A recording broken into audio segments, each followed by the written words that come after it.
പരസ്യപ്രചാരണം അവസാനിക്കാനിരിക്കെ തിരക്കിട്ട പ്രചാരണത്തിലാണ് മുന്നണികൾ. വയനാട് എൻ ഡി എ ക്യാമ്പിലും അവസാനഘട്ട പ്രചാരണം ചൂടുപിടിക്കുകയാണ്. പ്രചാരണത്തിന് കൊഴുപ്പേക്കാൻ തമിഴ്നാട് BJP അധ്യക്ഷൻ അണ്ണാമലയും നാളെ വയനാട്ടിൽ എത്തും. വിവരങ്ങളുമായി അർജുൻ ചേരുന്നുണ്ട്. അർജുൻ, പ്രചാരണ രംഗം എങ്ങനെയുണ്ട്?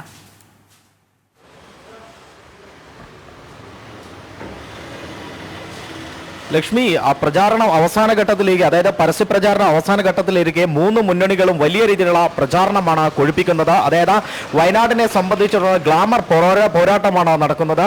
BJPയെ സംബന്ധിച്ചിടത്തോളം അല്ലെങ്കിൽ NDA സംബന്ധിച്ചിടത്തോളം BJP സംസ്ഥാന അധ്യക്ഷനെ തന്നെ കളത്തിലിറക്കിയിട്ടുള്ള ഒരു പോരാട്ടമാണ് വയനാട്ടിൽ കാഴ്ചവെക്കുന്നത്. അതുപോലെ തന്നെ തൊട്ടപ്പുറത്ത് രാഹുൽ ഗാന്ധിയാണ്, കഴിഞ്ഞ MP കൂടിയാണ് രാഹുൽ ഗാന്ധി. അത്തരത്തിൽ വലിയ രീതിയിലുള്ള ഒരു പ്രചാരണമാണ് വയനാട്ടിൽ നടക്കുന്നത്.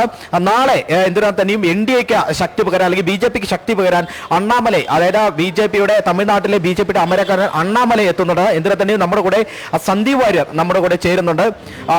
ഇത്തരത്തിൽ വലിയ രീതിയിലുള്ള ഒരു പ്രചാരണമാണ് നടക്കുന്നത്. UDF ക്യാമ്പിൽ ചില ആശങ്കകളുണ്ട്. രാഹുൽ ഗാന്ധി ഒരു തവണ മാത്രമാണ് പ്രചാരണത്തിലെത്തിയത്. NDAയുടെ പ്രചാരണം ഏതു തരത്തിലെത്തി, എങ്ങനെയാണ്? BJPയുടെ സംസ്ഥാന അധ്യക്ഷൻ ശ്രീ K. സുരേന്ദ്രൻ വയനാട്ടിലെ സ്ഥാനാർത്ഥിയായി ദേശീയ നേതൃത്വം പ്രഖ്യാപിച്ചതിന് പിറകെ തന്നെ വയനാട്ടിലെ പ്രവർത്തകർ വലിയ ആവേശത്തിലാണ്.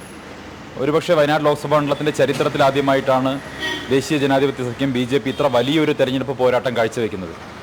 ഞങ്ങൾ തുടക്കത്തിൽ വരുന്ന സമയത്ത് ഒരുപാട് പരിമിതികൾ ഉണ്ടായിരുന്നെങ്കിൽ പോലും അതിനെല്ലാം മറികടന്നുകൊണ്ട് ലോക്സഭാ മണ്ഡലത്തിലെ ഓരോ ബൂത്തുകളിലേക്കും സജീവമായി പ്രവർത്തനമെത്തിക്കാനും ഓരോ വീടുകളിലേക്കും പാർട്ടിയുടെ അഭ്യർത്ഥന, സ്ഥാനാർത്ഥിയുടെ അഭ്യർത്ഥന അടക്കമുള്ള എല്ലാ അഭ്യർത്ഥനകളും നിലവിൽ തന്നെ 3 റൗണ്ടിലധികം മിക്ക ബൂത്തുകളിലും സമ്പർക്കം നടന്നു കഴിഞ്ഞു.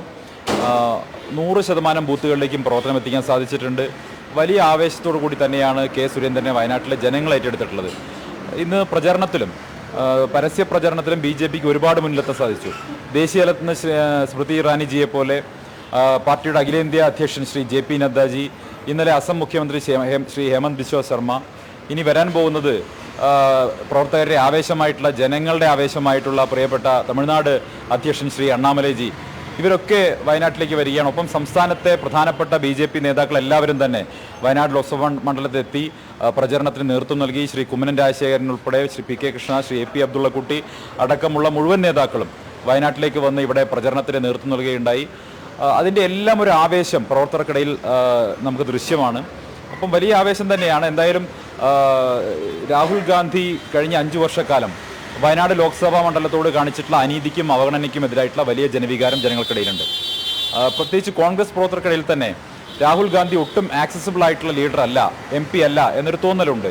അതാണ് യാഥാർത്ഥ്യവും. അതുകൊണ്ട് തന്നെയാണ് DCC ജനറൽ സെക്രട്ടറി ആയിട്ടുള്ള സുധാകരേട്ടൻ കഴിഞ്ഞ ദിവസം ആ പദവി രാജിവെച്ചുകൊണ്ടാണ് BJPയിൽ വന്നു ചേർന്നിട്ടുള്ളത്. DCCയുടെ ഒരു ജനറൽ സെക്രട്ടറിക്ക് പോലും വയനാട്ടിലെ ലോക്സഭാ MP-യോട് ഈ മണ്ഡലത്തിലെ പ്രശ്നങ്ങൾ അവതരിപ്പിക്കാനോ സംസാരിക്കാനോ അവസരം കിട്ടുന്നില്ല എന്ന പ്രധാനപ്പെട്ട ഒരു പരാതിയാണ് അദ്ദേഹം മുന്നോട്ട് വെച്ചത്. മറ്റൊരു പ്രധാനപ്പെട്ട വിഷയം, വയനാടിനെ സംബന്ധിച്ചിടത്തോളം കോൺഗ്രസിന്റെ പ്രകടന പത്രിക വയനാട്ടുകാരുടെ ജീവിതത്തെ വെല്ലുവിളിക്കുന്നതാണ്. വയനാട്ടുകാരെ കുടിയിറക്കി വിടാൻ വരെ സാധ്യതയുള്ള നിയമനിർമ്മാണങ്ങൾ കൊണ്ടുവരുമെന്നാണ് കോൺഗ്രസിന്റെ പ്രകടന പത്രികയിൽ പ്രഖ്യാപിച്ചിരിക്കുന്നത്. വയനാട്ടുകാർ എന്തിനെയാണോ എതിർത്തത്, ഗാഡ്ഗിലിന്റെയും കസ്തൂരിരംഗന്റെയും സമയത്ത് വയനാട്ടുകാർ എന്തിനെയാണോ എതിർത്തത്, വയനാട്ടുകാർ എന്തിനെയാണോ ഭയന്നത്, അതാണ് കോൺഗ്രസിന്റെ പ്രകടന പത്രികയിൽ പറയുന്നത്. അപ്പോൾ സ്വാഭാവികമായിട്ടും കോൺഗ്രസ് വയനാട്ടിലെ ജനങ്ങളോട് അനീതി പുലർത്തുന്നു, അവഗണിക്കുന്നു എന്ന ഞങ്ങളുടെ ആക്ഷേപം അത് വയനാട്ടിലെ ജനങ്ങൾ ഏറ്റെടുത്തിരിക്കുകയാണ്. ഞങ്ങൾക്ക് അനുകൂലമായിട്ടുള്ള ശ്രീ K. സുരേന്ദ്രന് അനുകൂലമായിട്ടുള്ള ഒരു ജനവിധി 26-ാം തീയതി ഉണ്ടാകും എന്നുള്ള കാര്യം 100% ഉറപ്പാണ്.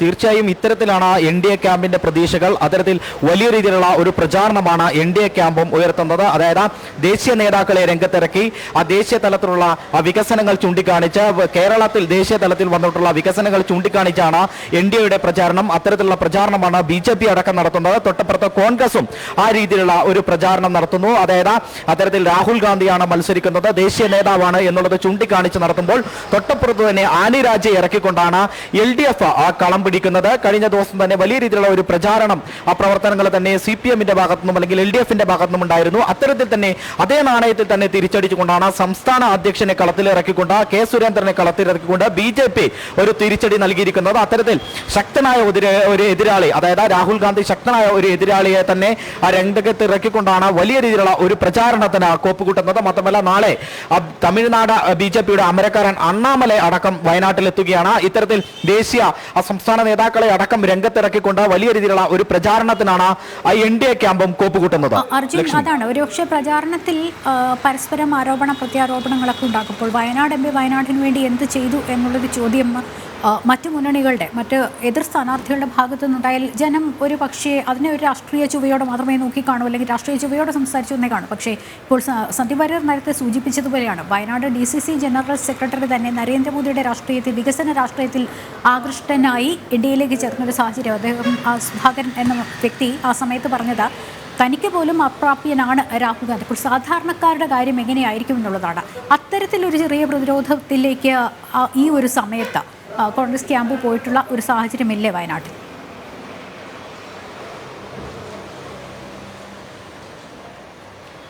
തീർച്ചയായും ലക്ഷ്മി, അത്തരത്തിൽ തന്നെ വേണം നമുക്ക് ഊഹിക്കുവാൻ. അതായത് കോൺഗ്രസിൽ നിന്നടക്കം നിരവധി പേരാണ് BJPയിലേക്ക് ഈ കഴിഞ്ഞ ദിവസങ്ങളിലടക്കം എത്തിയിട്ടുള്ളത്. ഈ തീവ്രമായി പ്രചാരണം നടക്കുമ്പോഴും ഇത്തരത്തിൽ കോൺഗ്രസിൽ നിന്നും BJPയിലേക്ക് ആളുകളുടെ ഒഴുക്ക് വലിയ രീതിയിലുള്ള ആശങ്കയാണ് കോൺഗ്രസ് ക്യാമ്പിൽ ഒരുക്കിയിരിക്കുന്നത്, അല്ലെങ്കിൽ UDF ക്യാമ്പിൽ ഉളവാക്കിയിരിക്കുന്നത്. അത്തരത്തിൽ വലിയ രീതിയിലുള്ള ഒരു പ്രചാരണ പ്രവർത്തനമാണ് മൂന്ന് മുന്നണി നടത്തുന്നതെങ്കിലും NDAയുടെ പ്രചാരണത്തിൽ ഇരു മുന്നണികളും ചെറിയ ഭയന്നിരിക്കണം എന്ന് വേണം നമുക്ക് മനസ്സിലാക്കാൻ. അത്തരത്തിൽ ആ രീതിയിലുള്ള പ്രചാരണ പ്രവർത്തനമാണ് വയനാട്ടിൽ നടക്കുന്നത്. നേരത്തെ സന്ദീപ് വാര്യർ സൂചിപ്പിച്ചതുപോലെ തന്നെ നിരവധി പ്രശ്നങ്ങളാണ് വയനാട്ടിലുള്ളത്. രാത്രി യാത്രാ നിരോധനമാകട്ടെ, അല്ലെങ്കിൽ വന്യമൃഗശല്യമാകട്ടെ, ഈ ചുരൻ ബദൽപാതയാകട്ടെ, ഇത്തരത്തിലുള്ള നിരവധി പ്രശ്നങ്ങൾ വയനാട്ടുകാർ അഭിമുഖീകരിക്കുന്നുണ്ട്. അത്തരത്തിൽ തന്നെയാണ് മെഡിക്കൽ കോളേജ് എന്ന് പറയുന്ന ഒരു പ്രശ്നവും, അത്തരത്തിൽ ആരോഗ്യ മേഖലയിലെ പ്രശ്നവും ഉൾക്കൊള്ളുന്ന ഈ ഒരു പ്രദേശം, അത്തരത്തിൽ വലിയ രീതിയിലുള്ള പ്രശ്നങ്ങൾ ഉൾക്കൊള്ളുന്ന ഒരു പ്രദേശം കൂടിയാണ് വയനാട് എന്ന് പറയുന്നത്. മെഡിക്കൽ കോളേജ് മാനന്തവാടിയുള്ള ജില്ലാ ആശുപത്രി മെഡിക്കൽ കോളേജായി ഉയർത്തിയെങ്കിലും ബോർഡിൽ മാത്രം മെഡിക്കൽ കോളേജായി നിൽക്കുന്ന ഒരു അവസ്ഥയാണ് നമുക്ക് കാണുവാൻ സാധിക്കുന്നത്. അത്തരത്തിൽ യാതൊരു വിധത്തിലുള്ള ഒരു സജ്ജീകരണങ്ങളോ പാർക്കിംഗ് സൗകര്യം പോലും അവിടെ ഇല്ല എന്നുള്ളതാണ് വസ്തുത. അത്തരത്തിൽ അടിസ്ഥാന സൗകര്യങ്ങൾ വേണ്ട വയനാട്ടുകാരുടെ കണ്ണിലേക്ക് പൊടിയെറിയുകയാണ് രാഹുൽ ഗാന്ധി എന്നുള്ള ആരോപണങ്ങളാണ്, അല്ലെങ്കിൽ അത്തരത്തിലുള്ള വിഷയങ്ങളാണ് വയനാട്ടിൽ ചർച്ച ചെയ്യപ്പെടുന്നത്. രാത്രി യാത്രാ നിരോധനം വലിയ രീതിയിലുള്ള ഒരു പ്രശ്നം തന്നെയാണ്. കർണാടക, തമിഴ്നാട് എന്നിവ അതിർത്തി പങ്കിടുന്ന ഒരു ജില്ലയാണ് വയനാട് എന്ന് പറയുന്നത്. അത്തരത്തിൽ രാത്രിയായി കഴിഞ്ഞാൽ ഈ സംസ്ഥാനങ്ങളിലേക്ക് പോകാൻ കഴിയാത്ത ഒരു അവസ്ഥ, ആ വലിയ ഒരു അവസ്ഥയ്ക്ക് ഒരു മാറ്റം വരേണ്ടിയിരിക്കുന്നു. മാത്രമല്ല അത്തരത്തിലുള്ള വന്യമൃഗശല്യം നിരവധി പേരുടെ ജീവനുകളാണ് ഈ അടുത്ത് പൊലിഞ്ഞിരിക്കുന്നത്. ഈ 4 മാസത്തിനിടയ്ക്ക് തന്നെ 3 പേരുടെ ജീവനാണ് വന്യമൃഗശല്യം കാരണം, അല്ലെങ്കിൽ വന്യമൃഗത്തിന്റെ ആക്രമണം കാരണം പൊലിഞ്ഞിരിക്കുന്നത്. അത്തരത്തിൽ നിരവധി പ്രശ്നങ്ങളാണ് വയനാട്ടുകാർ ഉയർത്തുന്നത്. ചുരം ബദൽപാത, ഈ കോഴിക്കോട് നിന്നും വയനാട്ടിലേക്ക് എത്തണമെങ്കിൽ ചുരം കയറി വേണം വയനാട്ടിൽ എത്തണം. ഇത്തരത്തിൽ വയനാട്ടിലേക്ക് വരുമ്പോൾ നിരന്തരം ഉണ്ടാകുന്ന ഈ ഗതാഗത തടസ്സം വലിയ രീതിയിലുള്ള ഒരു ആശങ്കയാണ് ജനങ്ങൾക്ക് ഉയർത്തുന്നത്. ഒരു രോഗം വന്ന രോഗികൾക്ക് താഴോട്ടെത്തണമെങ്കിൽ, കോഴിക്കോട്ട് എത്തണമെങ്കിൽ വലിയ രീതിയിലുള്ള ഒരു പ്രയാസമാണ് അനുഭവപ്പെടുന്നത്. അത്തരത്തിൽ നിരവധി പ്രശ്നങ്ങളാണ് വയനാട്ടിലുള്ളത്. വന്യമൃഗശല്യം ഏറ്റവും രൂക്ഷമായ പ്രശ്നം വന്യമൃഗശല്യം തന്നെയാണ്. ഇതിന് ശാശ്വതമായിട്ടുള്ള ഒരു പരിഹാരം കാണുവാൻ ഇതുവരെയും കേരള സർക്കാരിനോ, അല്ലെങ്കിൽ ഇവിടെ കഴിഞ്ഞുപോയിട്ടുള്ള MP-ക്കോ, ഇപ്പോൾ തുടർന്ന MP-ക്കോ ഇതുവരെ സാധിച്ചിട്ടില്ല എന്നുള്ളത് വേണം നമുക്ക് മനസ്സിലാക്കാൻ. നേരത്തെ തന്നെ കേന്ദ്രം ആസ്പിരേഷൻ ജില്ലയായിട്ട് വയനാടിനെ പ്രഖ്യാപിക്കുമെന്നും അത്തരത്തിൽ ഏറ്റെടുക്കാമെന്നും പറഞ്ഞിരുന്നെങ്കിലും അതിനെയൊന്നും അത്തരത്തിലുള്ള ഒരു പ്രവർത്തികളിലൊന്നും കൂടെ നിൽക്കാതെ തങ്ങൾക്ക് ആ ഒരു ആസ്പിരേഷൻ ജില്ല എന്നുള്ള പദവി ആവശ്യമില്ല എന്നുള്ള തരത്തിലാണ് സംസ്ഥാന സർക്കാർ അന്ന് പ്രതികരിച്ചത്. അത്തരത്തിൽ വലിയ രീതിയിലുള്ള ഒരു പ്രതിസന്ധി അനുഭവിച്ചുകൊണ്ടിരിക്കുന്ന സാഹചര്യത്തിലാണ് ഇത്തരത്തിലുള്ള ഒരു എലക്ഷൻ വരുന്നതും. ലക്ഷ്മി, അർജുനാണ് വിവരങ്ങൾ നൽകിയത്.